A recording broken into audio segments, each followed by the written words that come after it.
I'm Staff Sergeant Kevan Williams from your Public Affairs team. It's UTA weekend, time for another C.D.S. drop. Joining me on the pod today is Colonel Bryan Preece, the 130th Airlift Wing Commander, and Chief Master Sgt. Kevan Williams, 130th Wing Command Chief. Colonel Preece, what are your UTA priorities? TK, thanks for having us. Chief, welcome. Glad to have you here.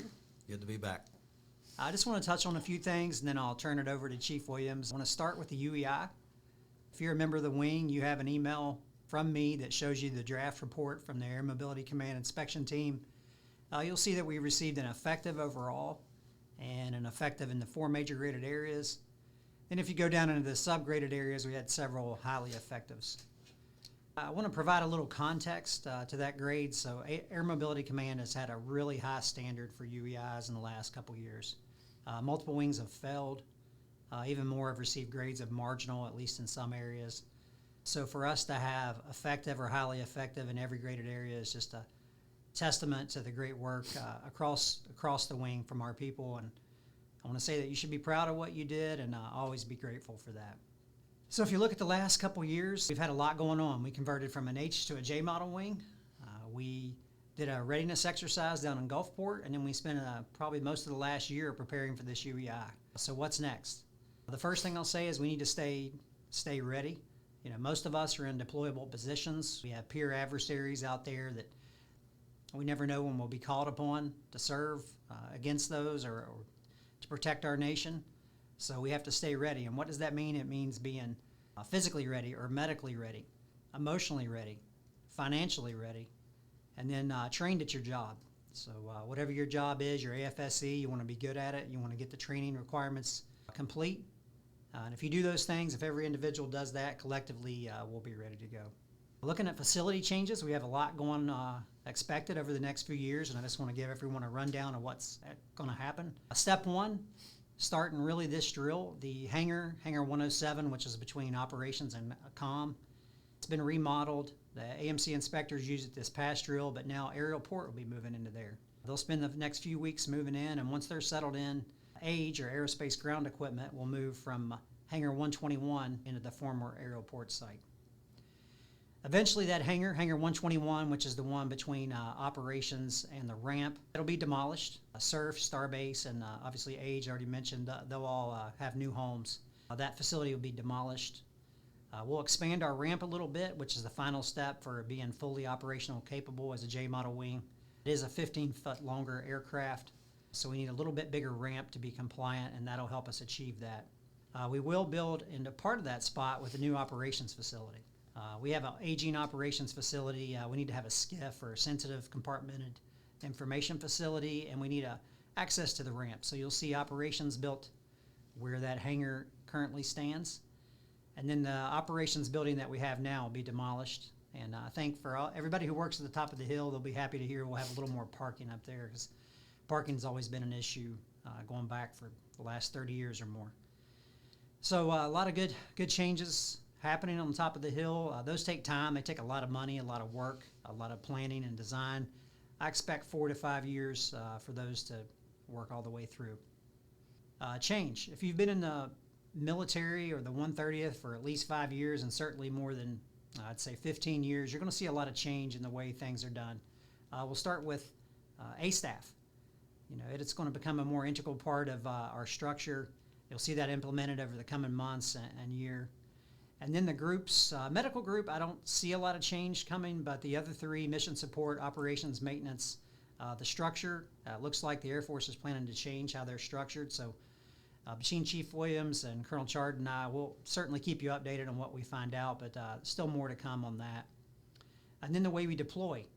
Historically, going back as long as I've been here, we deploy in small pieces. You know, so maybe operations and maintenance, or maybe just another section throughout the wing will deploy, and then we'll marry up Rainbow with several other wings, active duty, reserve, other guard wings, and form a deployable wing.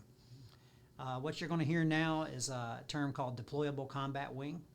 That's what we will be. There's other types of combat wings, but we will be the DCW, deployable combat wing. And the way it looks is we'll marry up with another Air National Guard wing, or potentially active duty reserve. But between the two of us, we will completely man a deployable wing.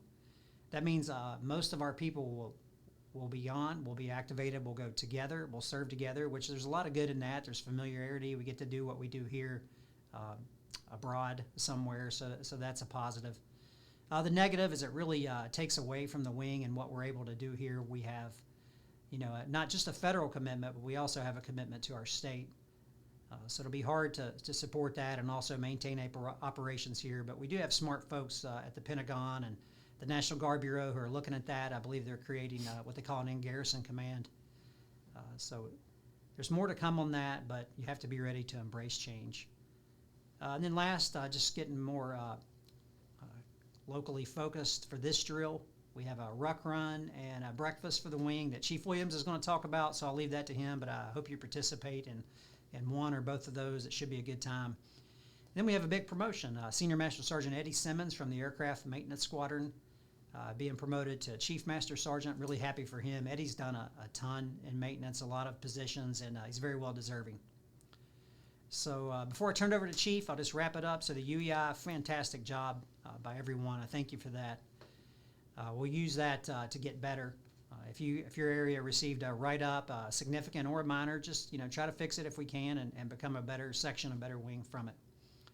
I have a lot of facility changes coming at the top of the hill. The way the structure of the Air Force and the way we deploy is likely to change. And we have a great drill coming up with some good events and a chance to get better at what we do. So Chief, that's pretty much it for me. It's all yours. Good morning, sir. That was a mouthful. Yeah. That's a lot. I just want to say, for starters, we had an announcement out for a first sergeant vacancy in AMXS, and I am in the process of reviewing those applications now, and I'll be assembling a board, and if you applied, you'll be hearing from me to make an appointment for an interview. The next thing on my list is, as Colonel Preece alluded to, the Ruck Challenge and the Family Readiness Breakfast. That's going to be Sunday morning. We're going to meet and start promptly at 0600. It'll be out behind the fire department on the flight line.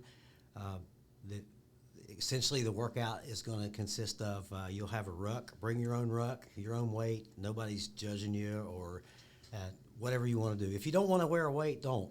We're going to do a lap all the way around the circumference of the parked aircraft on the apron.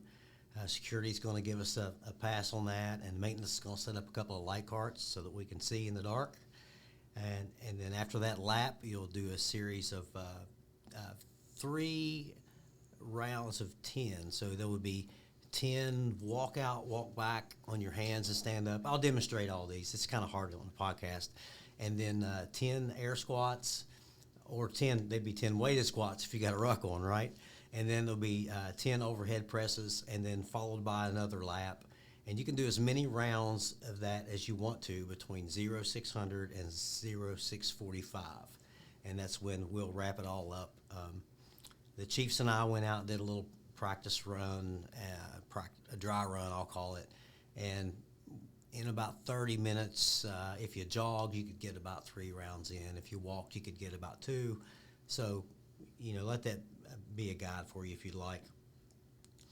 But looking forward to that, and then we're going to have breakfast with Miss Melton and Family Readiness, and it's going to be a really good Sunday morning. And then lastly, I want to congratulate Eddie Simmons for making Chief. Eddie, I've known Eddie a lot of years,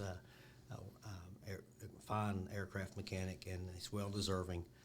And I too want to just make one point or allude to one thing in regards to our inspection.